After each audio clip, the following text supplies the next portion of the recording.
Okay. Alright, so this is written by Jonathan Aston and Lily. Hey, why is my name not there?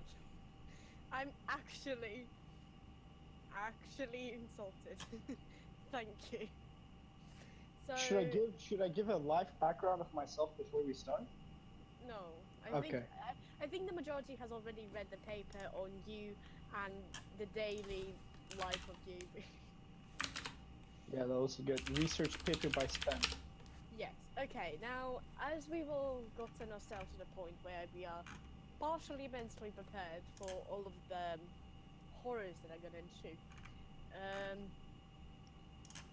let's collect ourselves and listen into this beautiful work of art, work of literature. Akoldo fanfiction. The sky was as dark as the color of my feces this morning. 312. Gold, the paragon of degeneracy, decided it was time to sleep after a treacherous day of flashing to young children and terrorizing locals at the Great Hall Market, also known as, insert a proper Hungarian pronunciation here, in Budapest. He retreated to bed wearing a two-piece steel button-up Hello Kitty onesie.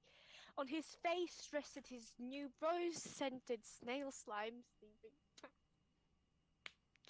After all, it wouldn't do for him to have dry skin.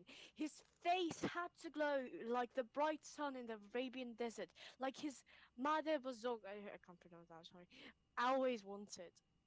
Cold pulled up his fluffy My Little Pony duvet, climbed into bed, and kissed his Hagrid plushie, which he insisted on buying off Craigslist despite not being gay. Before finally getting comfortable, he fell asleep quickly, his consciousness swirling in the land of dreams, oblivious to the physical world. Cole felt someone nudging him. Hey, wake up, said a voice in the distance. You gotta wake up, mate. 5 more minutes, my man. Cole groaned, pulling his blanket above his head. Wake up, man! The voice yelled this time. My man's voice shows deep. Cole thought, it is much lower than usual, and the voice had a low and husky tenor that could. Cole's thoughts came to a screeching halt. This voice was not his mama. This voice was a man's. This was so gay. His eyes ripped open. The sudden light and his sluggishness made his vision blurry, but he forced himself to focus because this voice was not his marman, and this was not his bed, he realized. In fact, Cole doesn't even know where he is. Cole's desperation and panic set in after the heavy night of drinking he had. Could it be another one night stand he would not approve of? A gay one nonetheless? Marman would not approve. Slowly, his vision cleared and he saw a young ginger youth in front of him. He was wearing a dress, no, a cape of some kind, or some kind of a flowing garment. Cole couldn't help it. He shrieked and trashed like a chipmunk about to be gutted like the cat. Jesus. From one end, brutally, with blood and gore. This is, in fact, it is a perfect reflection of his martial arts skills. The shock was too much again, and he promptly blacked out. Next time Cold woke up, he was in a hut. Unbeknownst to him, he had travelled many miles to Scotland. Apparently, Whizzer had released a bunch of sails to random destinations all across the UK, and they drugged Cold, and then they dumped him in the Scottish Highlands. The castle nearby reminded him of something he had once read in a book, but never thought to be the reality. It took him a while to realize that the castle in front of his eyes is the mysterious Hogwarts School of Witchcraft and Wizardry, the one he had read all 7 books about. His first thought was, shit, what? Am I a wizard?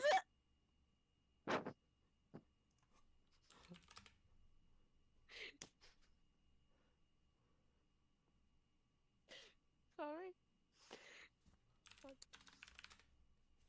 He looked over to his side in the bed and noticed a long-haired man, half giant, laying just by his side. His first thought was to run, but he looked a little bit closer and realized that is Hagrid. He was mesmerized by the view in front of him. since he had never thought that Hagrid could be as attractive as he appeared to be in front of his eyes. This half-giant perfection took Cole's breath away. His perfectly black curly hair, a round face with puffy cheeks, a large bubble butt and thick thighs, all the signs of perfection in Cole's eyes. He did not hesitate a second to touch his shoulder and see Hagrid's eyes open in front of him. Slightly baffled, Hagrid muffled, "Oh yeah, boy, I saw you drunk in Budapest, got you on the plane, and flew you over to Scotland. Felt the need to take care of you." Scotland. Cole was startled. His deep masculine voice, with this heavy Scottish accent, made his blood flow slightly change the direction as he forgot to breathe. The level of arousal Cole experienced from merely hearing his voice and seeing Hagrid slightly chubby with an attractive body was yet unknown to him, but he was positively quivering with excitement.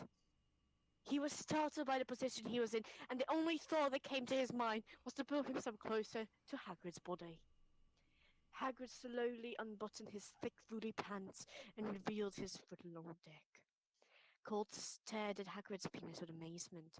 The dick's girth surprised him as nothing ever has, and even the 18 mark section being a statistics question in his HL maths exam. He had imagined that a half-giant dick would be rather astonishing inside, yet the 3-inch girth and the foot length of the penis blew him away. He was rather scared that Hagrid might exhibit the properties of a dominant, yet he became completely submissive to Cold by crawling on his fours towards him in the large, god-sized bed. Cold looked at the magnificent sight of Hagrid right in front of him as he crawled across the bed and viewed him from the back.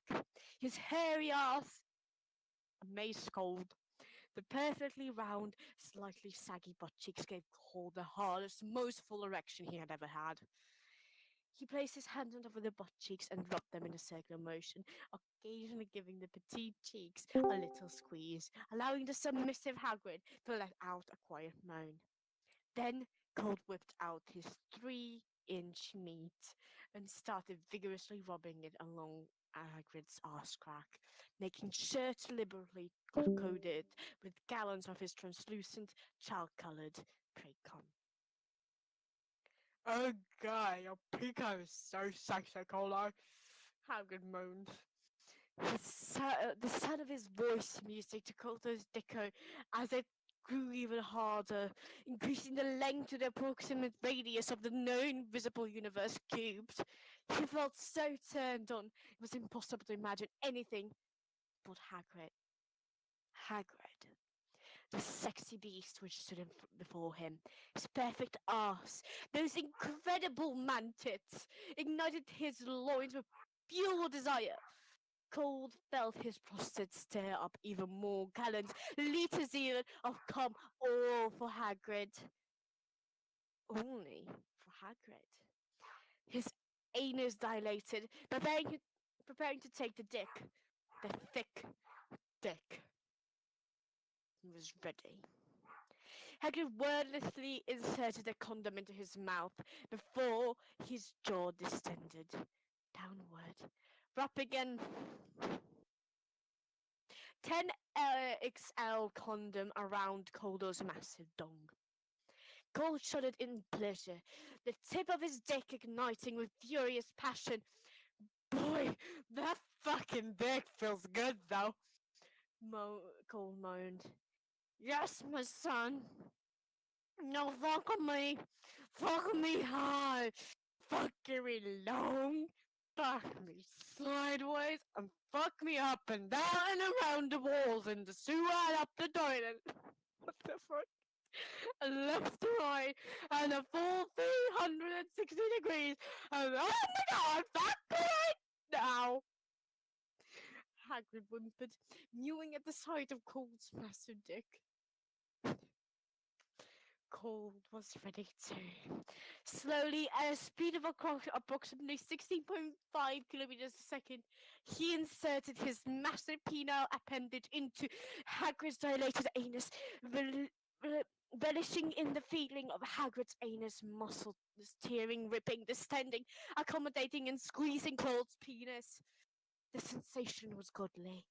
It was nothing he had ever experienced. It was all his Hagrid wet dreams, plus his plushie, combined into one incredible moment.